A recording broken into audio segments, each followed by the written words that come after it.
Good evening, you're watching News Mongolian World. I'm your host, Andrea Batra. And for top stories, Khuraldai Nomadic Festival 2022 held in Hungary. Food vloggers promote Mongolian food culture in South Korea. The Holst Symposium held at the Ministry of Foreign Affairs. And for the news, stay tuned.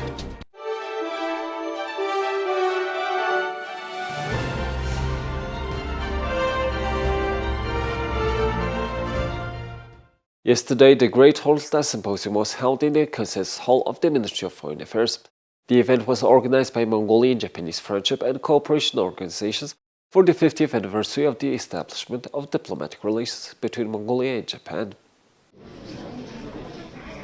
Opening the symposium, Minister of Foreign Affairs Batsuk Batmuch and Hayashimoto, a member of Japanese House of Representatives and the head of the Japan-Mongolian Friendship Group in the House, delivered greetings. I would like to express my gratitude to all of you who came to the Khuraldai Symposium, organized by the Mongolia-Japan Friendship Association for the 5th anniversary of the establishment of diplomatic relations between Mongolia and Japan, and wish you a happy anniversary. 50 years ago, on February 24, 1972, official relations and cooperation between our two countries began with the exchange of notes on the establishment of diplomatic relations between Mongolia and Japan. Since then, over the past 50 years, relations and cooperation between Mongolia and Japan have developed successfully, and today Japan has become our third most important neighbor and reliable strategic partner in the region. Today, our two countries, which share common values, are closely cooperating not only bilaterally, but also on international and regional platforms. Discussions were held on Japan-Mongolia cooperation, past and future relations between members of parliament, the history of diplomatic relations between Japan and Mongolia, the current state of economic relations and development potential, presentations by citizens on the prospects for relations, and supporting mutual understanding among the young people of both countries. From August 19th through 23rd, marking the 50th anniversary of diplomatic relations, the Mongolia-Japan Business Forum and Japan Festival Mongolia were held in Ulaanbaatar city. Japanese singer Yoko Kon performed in Mongolia, and a series of cultural and artistic events were also organized. Hungary's Khuraldai Nomadic Festival has been held since 2007 to preserve and share knowledge about nomadic culture and traditions. This year's festival was held from August 12th through 14th in the village of Bugak. This year's festival was attended by more than 200,000 visitors from 20 countries with nomadic heritage, including Hungary, Mongolia, Turkey, and Kazakhstan. Archery, wrestling, and horse racing competitions were organized to entertain visitors. In collaboration with major Hungarian museums, exhibitions of rare historical and archaeological artifacts were displayed. The festival had a variety of entertainment programs, including a fine arts exhibition and cultural performances. This is a Mongolian yurta. Our group represents the 9th and 10th century Hungarian traditions. Our flag is with two wolves. Is a Scythian symbol with the national Hungarian red and white strips. Our costumes are also, we try to reproduce the 9th century Hungarian vestimentation. In my opinion, this is a very good opportunity to keep in touch with other groups, other formations, to know each other and to learn from each other many useful things. The ancient nomads of Hungary are believed to have migrated from Central Asia. Although more than 1,000 years have passed since the ancient nomadic settlement in Central Europe, Hungarian historians and archaeologists have been studying their history and culture. Hello, my name is Kasia, and I'm from Poland. I'm here second time on Khuraldai. Yes, could you please share your impression about this event, Khuraldai, and what's the most specific thing to you? Okay, for me personally, I love the nomadic culture and Mongolian culture. So my costume is Mongolian. I've been 2 times. One on horse trip, and one I live with Mongolian family for months. Mongolians living and residing in Europe also took part in the festival and promoted Mongolian culture by presenting traditional dairy products and calligraphy. We have been in Hungary for more than 10 years. We like taking part in Khuraldai Festival. We have prepared some arrack fermented mare's milk. We prepare the drink using traditional methods. The festival attracts visitors from many countries with nomadic cultures who really like our arrack. I arrived in Hungary in 1999, and my friends and I have been participating in Holst since 2000, representing our country. The main purpose of this festival is to demonstrate nomadic history and culture, so I take part by displaying my leather paintings depicting the stories of the Hun Empire and Genghis Khan. I also work as a decorator for Hungarian film studios. Another special part of the event was the sharing of research results by well-known Hungarian and international researchers and historians. Promoting traditional food and cuisine abroad is a form of cultural export and exchange. Food is an inseparable part of a country's culture and can play an important role in increasing a country's appeal. Let's take a look at the following report on how Mongolian YouTubers are promoting Mongolia abroad through food vlogs. Artgir is a YouTube channel operated by young Mongolians who promote Mongolia by producing content that presents Mongolia's food, culture, lifestyle, and heritage in a modern and interesting way. The channel has more than 460,000 subscribers. This summer, the guys from Artgir had the opportunity to promote Mongolian cuisine in South Korea by preparing innovative and interesting collaborative content with the famous Korean YouTuber Pap Gugnam, whose YouTube channel has 1.36 million subscribers and 321 million views. We created our channel 7 years ago to promote Mongolian food culture abroad.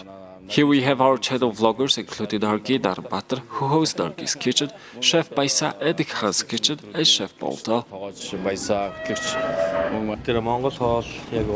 In South Korea, we cooked traditional Mongolian horchok with mutton. We noticed that Koreans were really curious about Mongolian cuisine. During the event, visitors were very happy and content. For those who aren't familiar with the taste of mutton, we prepared pork horchok to suit Korean tastes. We prepared 150 to 200 servings of horchok during lunch. We adapted it to local taste by using 2 different types of meat, including pork. The secret to the authentic taste of horchok is the traditional hot stone cooking method.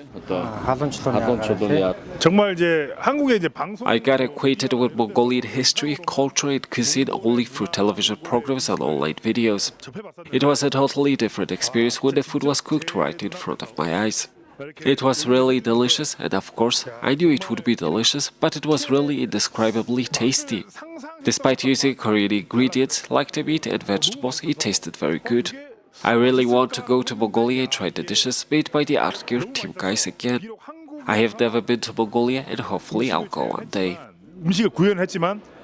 We wish the Artgir team success in their future efforts to provide viewers with informative and engaging content on Mongolian cuisine. Here's the currency exchange rates provided by Mongol Bank.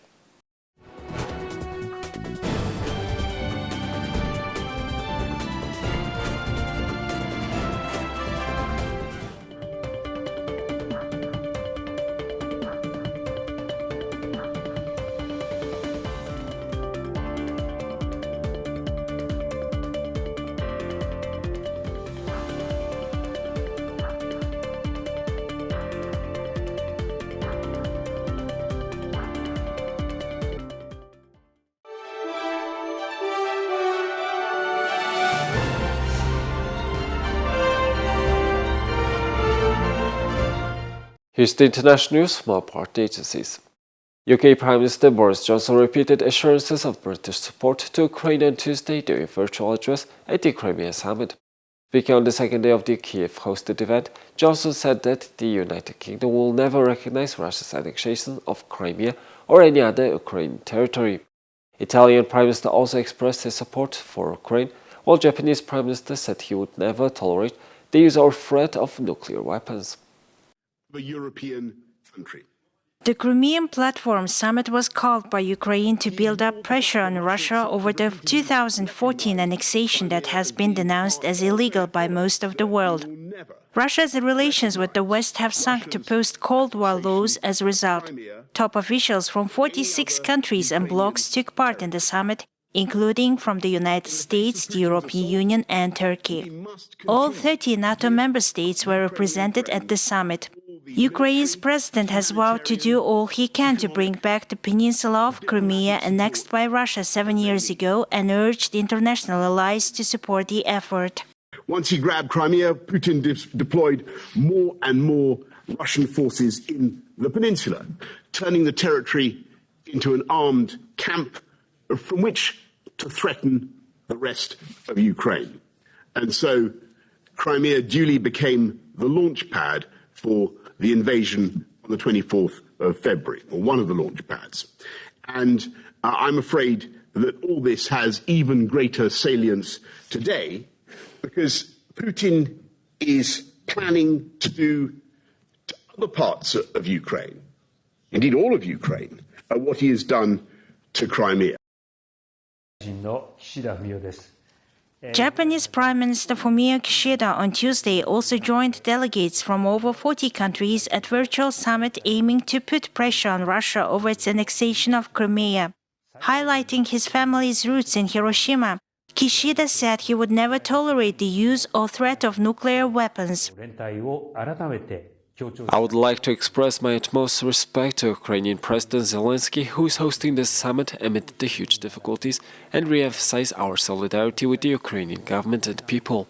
Russia's aggression against Ukraine is an outrageous act, which has shaken the foundation of not only Europe, but the international order, including Asia. Japan has supported Ukraine's sovereignty and territorial integrity, including Crimea, and strongly opposes unilateral attempts to change the status quo. Particularly as a Prime Minister from Hiroshima, I will never tolerate the use of the threat of nuclear weapons. Japan has implemented strong sanctions against Russia and provided support for Ukraine, which includes humanitarian aid, financial support, provision of defense equipment, and transportation of aid. Dear colleagues, Italy's Prime Minister expressed once again his country's support for Ukraine and its territorial integrity on Tuesday. Mario Draghi spoke via video link from Italy during the Crimean Platform Summit in Kiev. I wish to express Italy's unwavering support for this initiative and for Ukraine. Russia's occupation of the Crimean Peninsula in March 2014 was an unacceptable act of aggression, a clear violation of international law. Italy has constantly condemned Russia's illegal annexation of Crimea and Moscow's gradual militarization of the peninsula. We are deeply concerned for the worsening situation of human rights in the peninsula, and we stand with the Crimean Tatar community against the violence and injustice it suffers from. The fight for Crimea is part of the struggle to liberate Ukraine. Last February, Russian forces used Crimea as a launch pad for their attack on the regions of southern Ukraine, including Kherson. They continue to use Crimea to put military pressure on other areas, notably the port cities of Mykolaiv and Odessa. As Russia attempts to subjugate more parts of Ukrainian territory, the international community cannot look away. Russia must stop its illegal occupation, its brutal targeting of unnamed civilians. Italy will continue to support Ukraine. We are with you in your fight to resist Russia's invasion, restore Ukraine's territorial integrity, protect your democracy and independence. Thank you.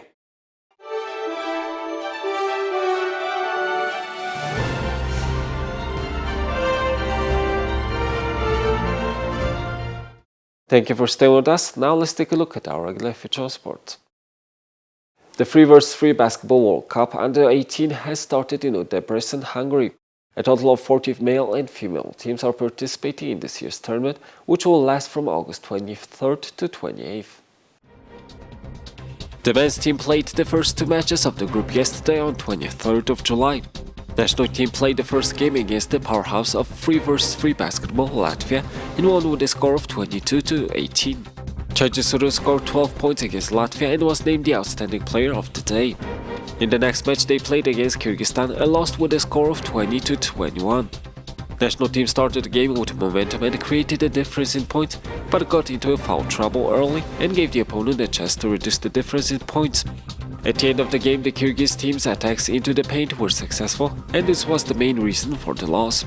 The Mongolian men's team is in second place in Group B with 1 win and 1 loss. Today will be the last match of the group against Portugal and Chile. The women's team will also play their first group games against Kyrgyzstan and USA today. For the first time since the tension between Ukraine and Russia, Ukraine's footballing stars will be taken to the field as the Ukrainian Premier League begins again. On Tuesday, Shakhtar Donetsk and Metalist 1925 Kharkiv kicked off the new season with a 0-0 draw in Kiev at the Olympiyskiy National Sport Complex. Although the stadium has a capacity of around 70,000, there were no fans in attendance as the league takes safety measures to protect its civilians from Russia's ongoing attacks. It is one of the many precautions implemented to attempt to keep both players and staff safe as possible, including bomb shelters and air raid sirens. But having been forced to cancel last season's league campaign on February 24th due to the invasion, it is a little slice of normality for the besieged Ukrainian population. I don't think so, actually. Still, I have a business connected with football. I'm a pub owner, I'm a football pub owner, but still I don't think that it's right time to start the football championship because it's not safe for footballer and it's played without spectators. So football is for spectators, football is for football fans, and they are not allowed inside the stadium. So I think it's wrong decision. Ukrainian soccer icon Andriy Shevchenko says sport has a major role to play in uniting people behind its country. In the absence of football in Ukraine, teams have played charity matches around Europe, although the qualifying stages for European competition have begun in recent weeks, something which Dynamo Kiev, SC Dnipro 1, Zorya Luhansk and Vorskla Poltava have been participating in.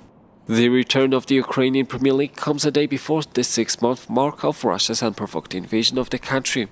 It also takes place a day before Ukraine's Independence Day on Wednesday, although celebrations have been banned in the country's capital of Kiev and its second-largest city, Kharkiv.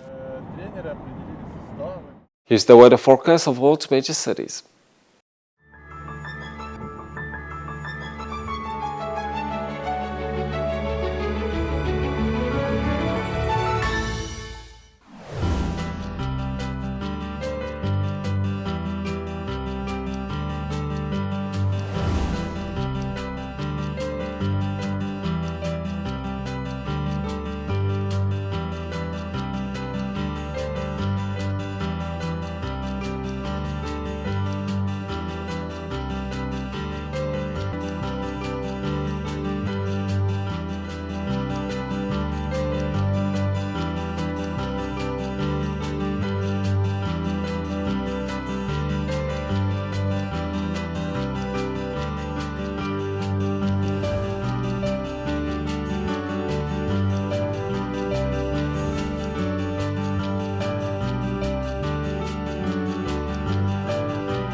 Well, that's all for today and thank you for staying with us. We will see you tomorrow with more news and updates. Have a nice evening. Goodbye.